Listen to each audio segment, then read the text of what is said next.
back to the Best Worst Thing podcast. I'm your host, Joshua Lewa. I'm really excited about my next guest. She's the founder and CEO of Pitchblend, a company dedicated to leading brands and creators shape the cultural landscape. She's also the founder of V44. It's a Pitchblend social enterprise which pushes purpose-driven brands towards global social and environmental impact. An alumni of Cal State University Long Beach, her path to entrepreneurship and social responsibility is no doubt very interesting, and I'm excited to learn more.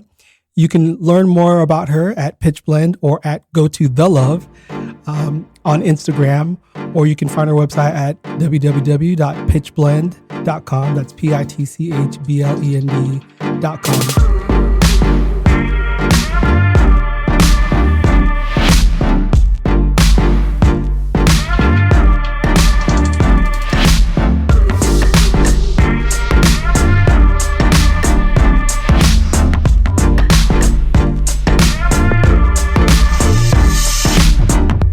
Please welcome Candice Han. Hi. How are you? I'm good. Thank you so much for having me today. Yeah. Thanks for joining me. I really appreciate this, and I've enjoyed getting to know you, prior to this interview, and so I'm excited to jump in and learn more about your story, and so let's get into it. If you can just talk to me about, your current role at Pitchblend. Tell us about this. So Pitchblend is a full service integrated marketing and PR agency. I started it back in 2005. It has seen different paradigm shifts over time. So in the beginning, I still am super passionate about music. That's how everything started. And I was representing, I need water too. I was representing entertainment and music type clients. So everything from independent record labels, major record labels, festivals, conferences. I was always about the creator space. I came from underground scenes growing up. So DJ culture and street and graffiti art. So we represented a lot of large scale art exhibitions. And then that evolved over time to representing brands. So the first 8 to 10 years, I was heavily involved in the entertainment space. And then that became a natural progression where brands started to integrate into the cultural landscape. And so then there was this shift with the company and the client profiles where now we solely focus on brand marketing, brand strategy. We also offer digital strategy, campaign development, social media strategy, PR. We're definitely a media relations powerhouse, just in terms of being able to generate coverage on behalf of brands. And then we just launched a creative studio. So the creative studio is creative strategy, brand ID, and then everything from graphic design, motion graphics, 3D animation, web development, and other technology too. There's more, but that's pretty much the. Well, that's still very comprehensive. It's an interesting concept, and I'm kind of curious how you found yourself in this space. I know it sounds like your early time and passion with music, but what made you go into the marketing and PR side, which eventually now is focused really on kind of the overall world of branding? Okay, so I really believe, so when I was younger, I really didn't have a lot of tools, but the concept of we are what we believe, right? And so when I was a little girl, I watched the Brady Bunch.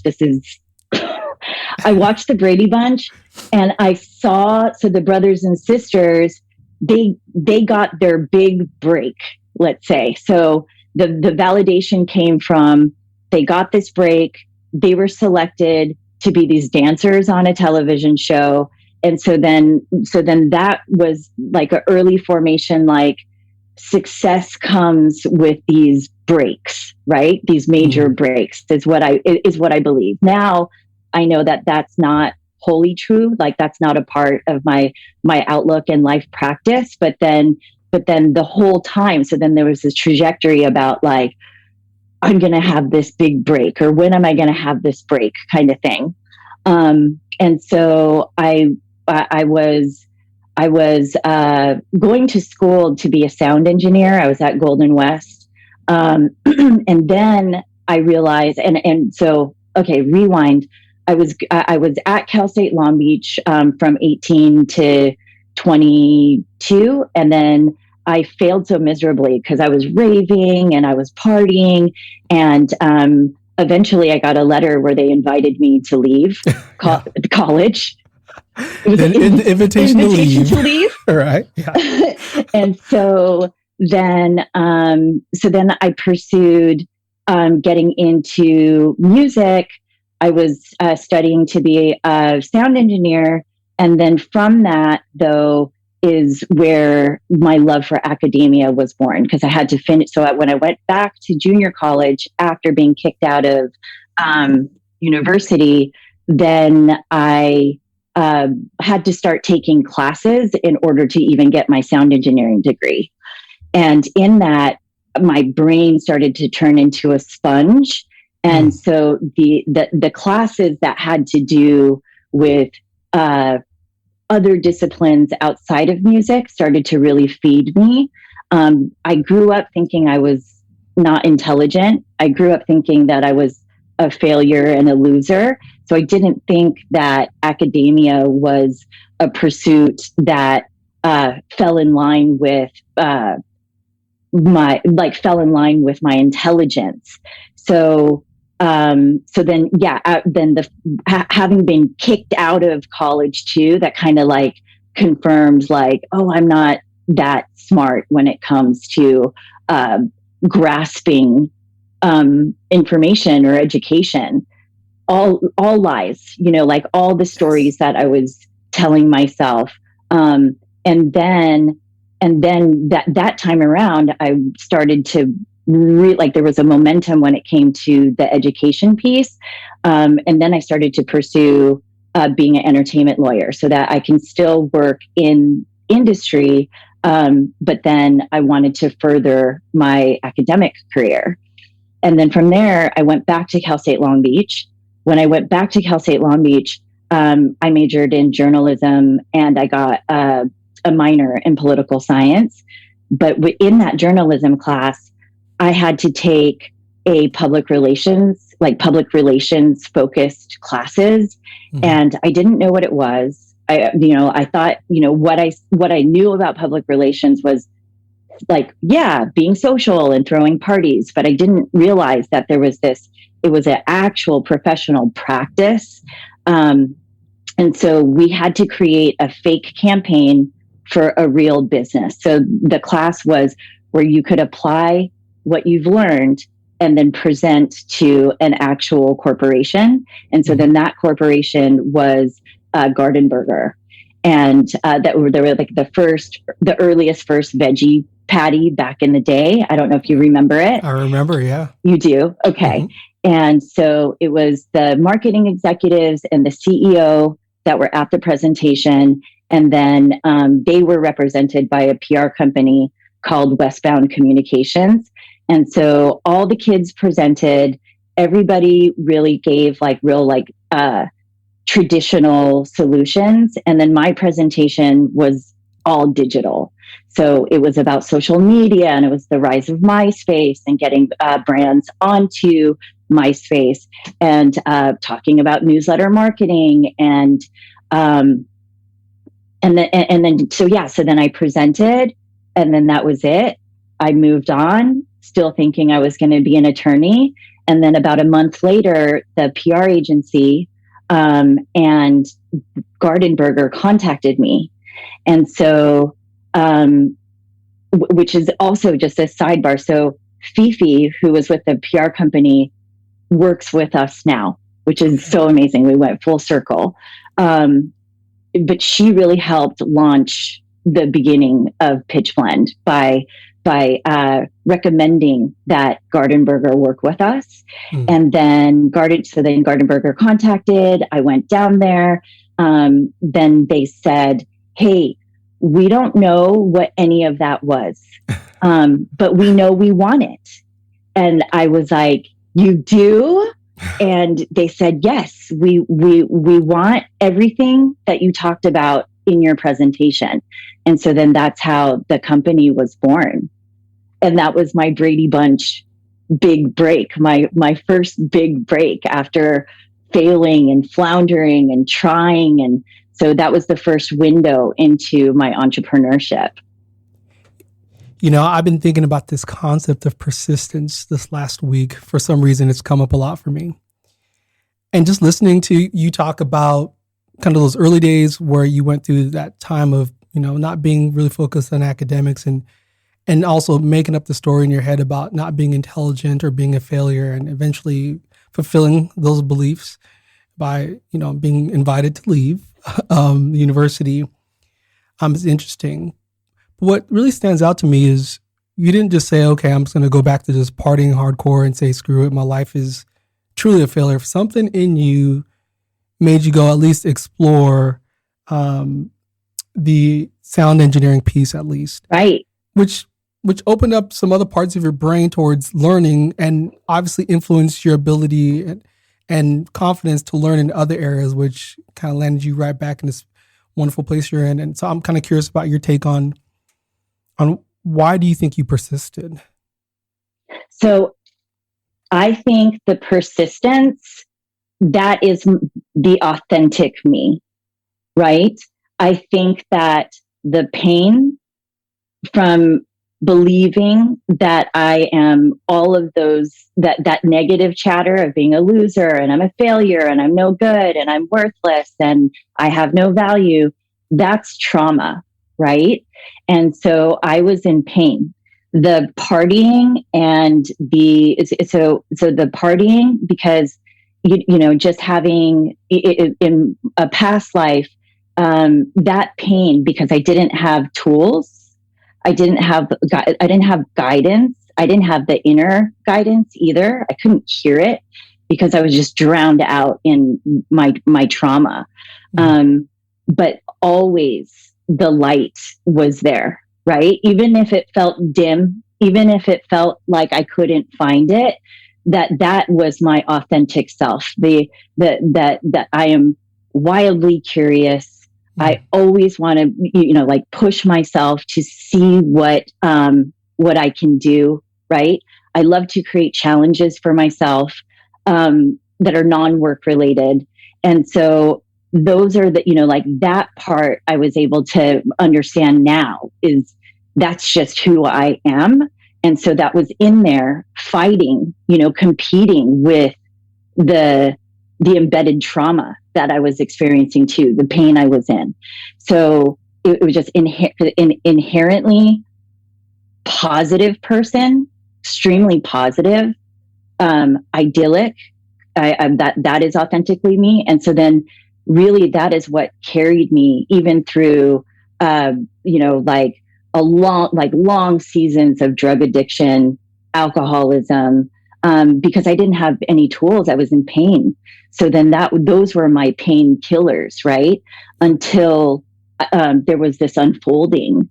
I would say that one of the most pivotal moments that almost brought me into this, the start of my awakening, was when I did start the business, because you know, I started working with Gardenberger, but that wasn't going to cover the bills. So I was managing, working like different jobs at the same time, and I was starting all over in this like 325 square foot apartment. Mm-hmm.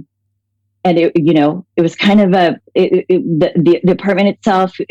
I was definitely starting over at, you know, like from zero again, you know, and I was living in this apartment, building Pitchblend.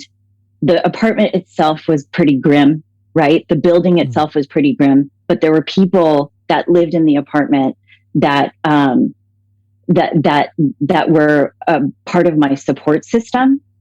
And one night I was working and someone knocked at the door, and I answered the door, and there was this man standing there. And he started talking to me and started talking about things about universal love and synchronicity. And these truths start, when you hear the truth, it starts to resonate. And it was stuff I've never heard before. And he was looking for the person who used to live in that unit, which she was no longer there. And so I told him, sorry, she doesn't live here anymore. And he was like, oh, great. I just got into town and I was hoping that I could stay. And without, like, the words just came out. It wasn't even me. And I said, well, you can stay with me. Wow. And he was like, oh, really? And I said, absolutely.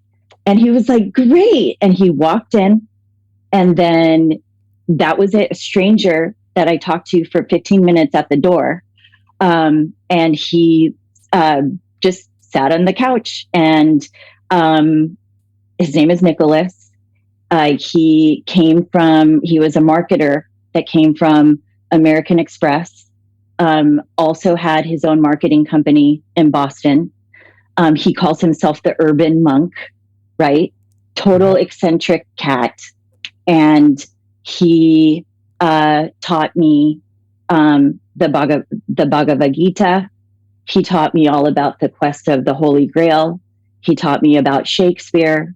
He taught me about, concepts around synchronicity, manifestation, everything from A Course in Miracles. The list goes on. And so then, and he's so in tune. Nicholas is not someone that is grounded in this physical realm at all. He is one of them, like a human of the flesh that can channel like the divine. Like he just operates at a higher level. In terms of, he's not, just in terms of like tangible physical space, he does well, but he really exists in the ether in a higher realm.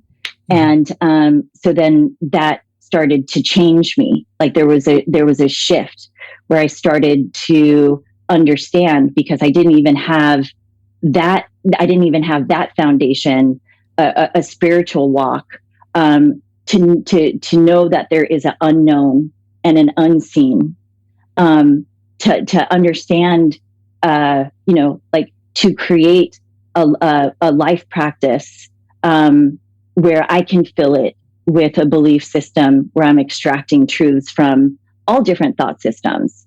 And then that right there, that was probably one of like the biggest like seed moments that would like change the course of my mindset and how I could see. So it's interesting. You're pulling in from a lot of different kind of ways of being or living or thought processes, whether they're spiritual or otherwise, towards this bigger push in your life. I mean, all the evidence around you, even though you've graduated, you've now matched up with Gardenburger, your company's starting to go, but you're hustling, working multiple jobs, living in a tiny space. And now with a wise man, right? And now with a sharing that tiny space. And interns are coming into this tiny space, and they're like walking around the wise man that's sitting cross-legged on the sofa. You have to picture this whole scene here. And somehow all this comes together to put you on this trajectory towards doing some really cool things. Yes. It sounds like quite the scene. Candice, I also wanted something else that you said earlier resonated with me.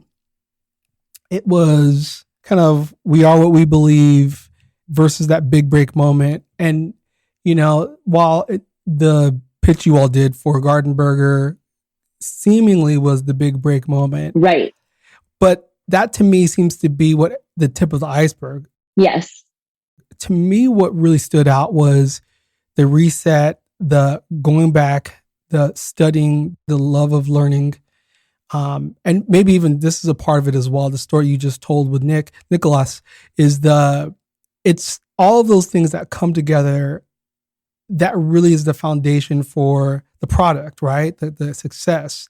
And I don't think a lot of people, I think it's especially for a lot of, when I was in high school, I'd see families who were doing well, people who were successful. And I would never know these stories, right? I would think, oh gosh, they have it together. And you don't realize the struggle, the decisions, the trauma that you talked about, the work that you have to put in, maybe discovering new parts of yourself and new parts of the world or thought processes that you didn't know. I think that's wonderful. The other thing that really stood out to me was, and so check this out, I had a master's degree and I was working on my second master's degree. Amazing. And I thought I was stupid. Oh, just like you. Yeah. I thought I was like, my colleagues, my peers were running circles around me academically. Some of the concepts were really challenging me. And at that time I was grounded with a wife and a kid. So fortunately, because my probably typical behavior would be just to drink it away or to party or to numb. And I had that grounding. But it's amazing how we can talk ourselves into making this false belief about absolutely our worth and our intelligence. And so if you wouldn't mind talking a little bit about digging yourself out of that hole of I'm not intelligent, I'm a failure, to I'm worth it. Was it the breakout moment, or was it the chipping away of the learning of the concepts in sound engineering or something else? It was definitely an over time. It's still a process and journey, right? Yes. Of, it's still a inward journey from me. I am just as I am fascinated with, all that is externally and, the world and the divine. I'm equally fascinated with our unconscious. It's a infinite universe within us too. And there's a lot of answers there. And so also too, I would say I had another moment that was pretty explosive for me where I was able to understand that I have anxiety disorder, and that anxiety disorder would also kick in these cycles of depression, all trauma oriented, I would say mostly. And I was living in these like wound up tight cycles, feeling worthless, thinking that I had no value, that I wasn't intelligent. I felt that way for a very long time, probably into my 30s. I felt that way. I probably was able to finally see the glimpse of the truth, by my mid 30s, which is pretty interesting. But over time, it was like this tempering. But then really it was the work I was also doing with when I got into therapy, right? When I was getting therapy, the therapy combined with, designing my life practice, my thought system, and then the therapy combined, that was really what brought everything together, where I could finally see myself and push aside, have enough space between thoughts to finally see the truth. And the perception started to shift over time, if that makes sense. So it wasn't like, it wasn't like something where it was like, okay, I got it and now I'm free, right? It was realization after breakthrough, after realization, after breakthrough. But once you bring what's unconscious conscious, then you don't have to do anything. And that was something that Ralph, who was and is my therapist, that was something that was, that's what gave me these new eyes, a new point of view. So the world is the same, but how I see it has changed. That's a wonderful gift that Ralph gave you. And I love that idea of finding space between thoughts because, yeah, if you're like Candice or me, my mind runs a lot, and it's hard sometimes to find that space in between, which is really important. So, Candice, I want to talk a little bit, switch gears a little bit, and talk about your upbringing, like where you're from, kind of where you grew up, kind of family structure, anything that you want to share. I was born in Korea, and I moved to the United States when I was 2 with my biological, my mother and my biological father. We landed in Costa Mesa, California. We lived in a tiny little apartment, and my cousins lived, we lived, I think, in apartment A. And then my cousins from Korea, my aunt and uncle cousins from Korea had moved to America at the same time. And then they lived in apartment Q.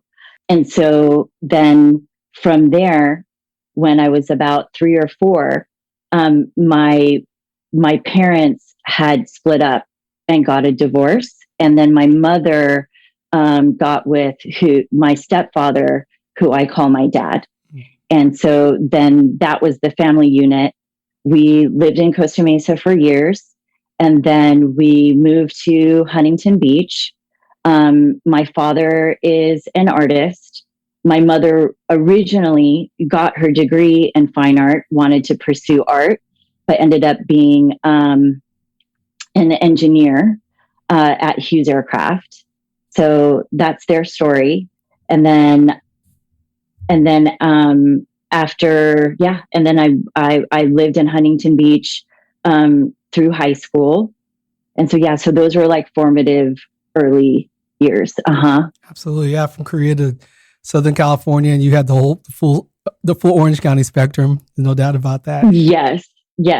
It's, some people say this when, different stages of their lives, how they become their parents. And I'm hearing from you, 2 artists in your family, even though your mother's an engineer, but an artist at heart is my guess, a creator at heart. And it's interesting that we are so deeply influenced by those early first figures and how you've landed in the same space. All the imprinting, for sure. I landed in the same space. I don't personally create art, but I support art. I promote the arts. One of the things, though, that I have arrived at is that I am like me, myself, how I'm grounded to my existence, like who I am is my art, right? So that I'm growing and pushing myself to be the best version of myself that I can be. That I am, like evaluating my own personal blocks, doing the things that I'm afraid of, really pushing myself to be the fullest expression of myself, to reach my highest potentiality. So then, like I've turned myself as the person as my art. But yeah, those formative years, having my, having my parents, but especially my dad, my stepdad, he was, I think, one of the most influential forces in my life to be doing what I'm doing today, for sure, and how I'm doing it. Mm-hmm. Well, it sounds like you're a very fortunate person to have somebody like him in your life. I heard you make people cry on this show. That's not my intention, but I'm glad that you were willing to go there and be vulnerable.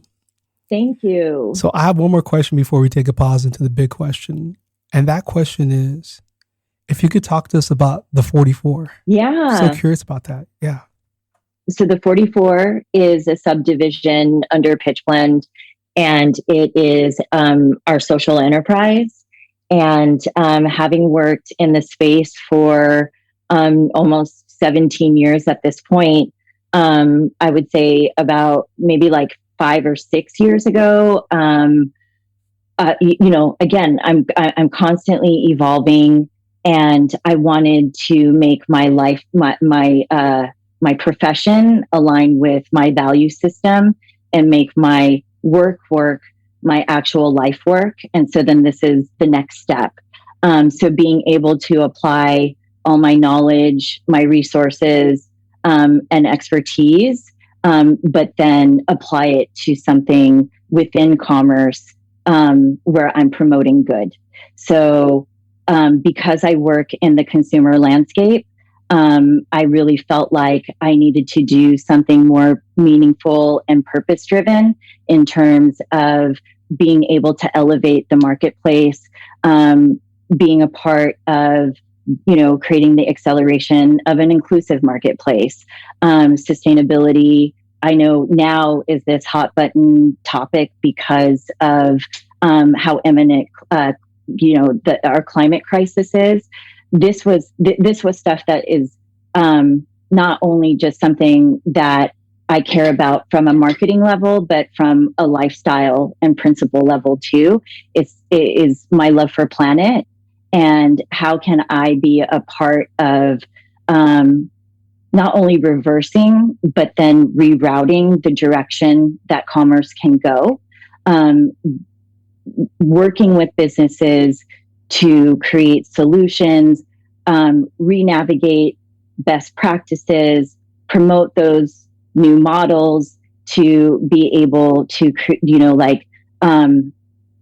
be able to take great care of the welfare of our planet, our animals.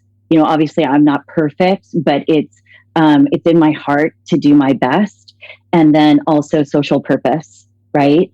To be able to elevate humankind together. Again, it goes back to potentiality. And I feel like we've just scratched the surface just in terms of what humans can do. If we were able to, and this is where I'm very idyllic, if we were able to shift the projection, right?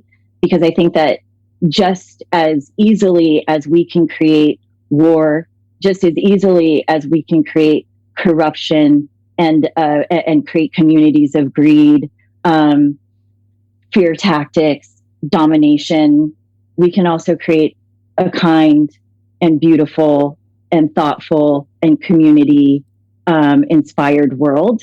Because if we can create that projection in reality, I do think that we can create singularity, celebrate differences, go beyond celebrating differences, embracing each other. And so that's really the essence of why I created the 44. Mm-hmm. With so much going on in the world today, so much strife, it's great that you are taking ownership of what you can do in your part on the positive side. Thank you. And so, I want to applaud that for sure, and put a call out there to everybody who has passion and interest in that area, as well as other areas of really adding to the greater good and beyond greed, domination, and self-interest, but improving the plight for everybody around the world and even in our country. That's the move to make, and you get to live a full life, and also it doesn't have to be either or. You get to, Pitchblend is still going, the 44 is still going. You're working with major brands like Adidas and others, yet you get to do this heart work, which is really, really impressive. Thank you. You're very welcome, Candice. We're going to take a short break, and then we're going to get into the big question. Great.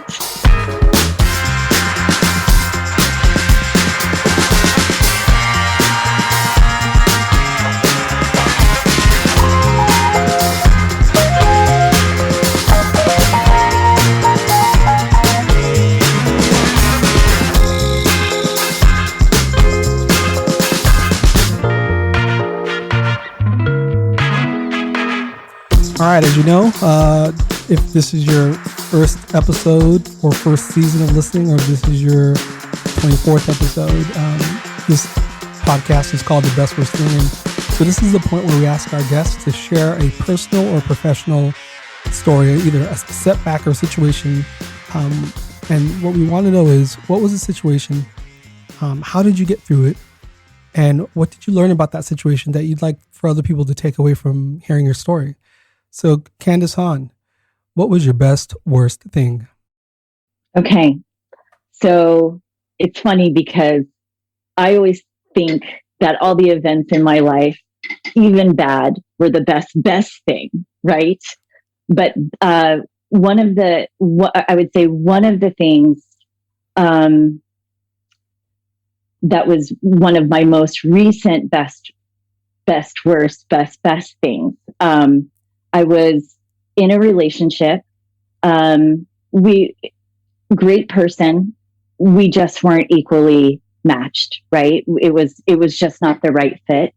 We were living in Los Angeles, and we decided to part ways. And we were living together, and I decided, at that point, I'm not going to start all over again and get my own place in Los Angeles. Prior to us separating, I started to notice that, and this is, pre-COVID too, I'm taking us back 4 years ago. I started to notice that my clients were working more digitally over time. It was like this, you could just see the shift where everything was becoming more and more and more digital, even though it was digital, but it was becoming more and more digital. And so I started thinking, hey, I can live anywhere. Like, I started to have this knowing, like, I can do this from anywhere. I don't have to do this just from Los Angeles. I have a team, like my team, I have a team throughout the country to be able to help in terms of operating and running the business too. And so I decided to, I decided to, on my own volition, give up having a physical address, and to then start this whole adventure to live and work from anywhere. So that took me to, I would say, 3 years of living and staying in 7 countries and 7 cities throughout the United States. And so then that became a part of my life design and my lifestyle. So I, 3 months in, it looked like this. 3 months in New York, 3 months in Central America, 4 months in Los Angeles, 3 months in Europe, 3 months in Asia, 3 months in Portland, 3 months in Seattle. And it was where wherever I was curious, I would go. And so then that also changed my whole perception of the world and what is possible for what is possible for how to like lead my life too. I have this like unwavering penchant for freedom and independence. So some people want all the money. I cultivate and create a lifestyle where I can have the most freedom, right? It doesn't deter or change who I am as a professional at all. I work around the clock. I'm so dedicated to my business. Even when I was living in other societies, I would never miss a beat. Like no one knew that, or they knew, but no one really knew that I was living all over the place.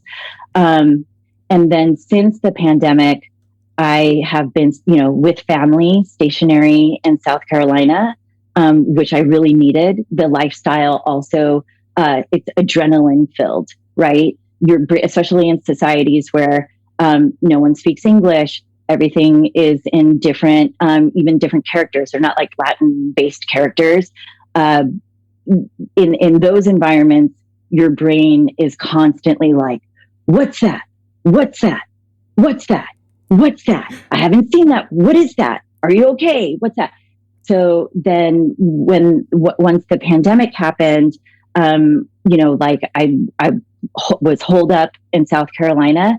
But it brought me back into balance because I definitely work in extremes, healthy extremes, but I work in these extremes.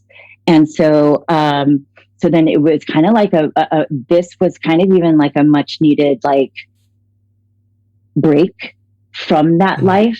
But then, the most important part is it's not necessarily about having to continue to always live that way, but just knowing, just the freedom to know that I can be anywhere at any time.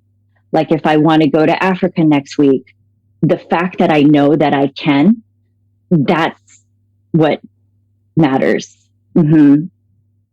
It sounds to me like there's a emotional and psychological freedom, because initially it was you tethered in LA and in this relationship that obviously, I can relate to that, where sometimes two good people are just not the best match, and that's just the deal.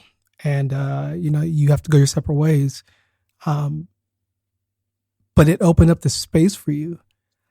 And when we talked earlier, I love this idea of this nomadic lifestyle where you can live 3 months in Portland and 3 months in Asia and 3 months in Europe and 3 months in New York.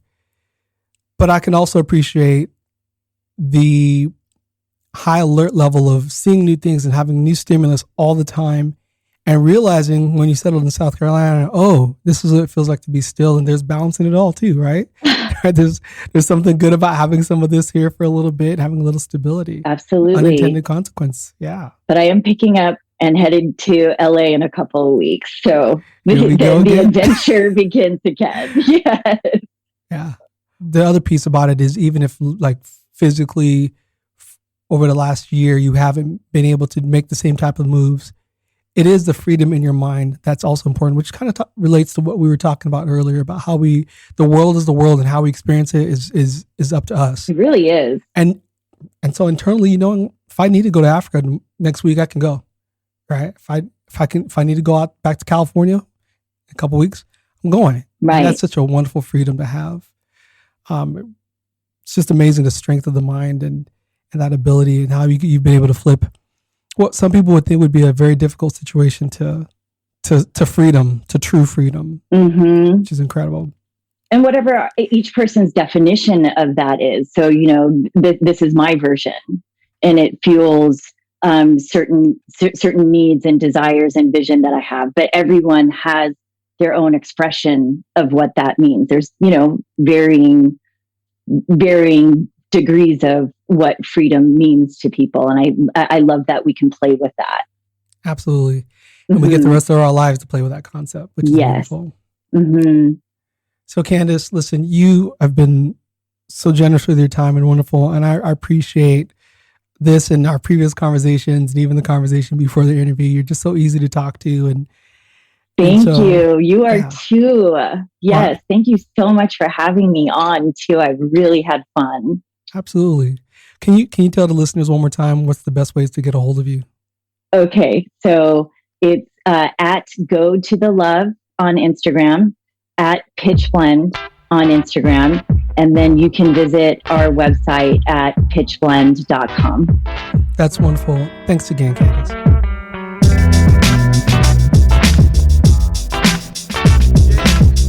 Thank you for listening to the Best Worst podcast. I'm your host, Joshua Lewa. Music is produced by Josh One. You can follow him at Boomnote on Instagram and Twitter, and Josh One on Spotify. Our episodes are edited by Cool Jets Audio and Visual. You can follow them at Cool Jets AV on Instagram. Our marketing is designed by Francesca Daniels. You can find her at FrankandKitty24 on Instagram. And our overall design is by Inspired Design with Ryan Daniels. You can find them at getinspired.design on Instagram. Thank you for listening to the Best Worst thing. Trailblazer, main face your optics. I rock this, cops this, blaze your boombox. The cool Cali kid from the boondocks.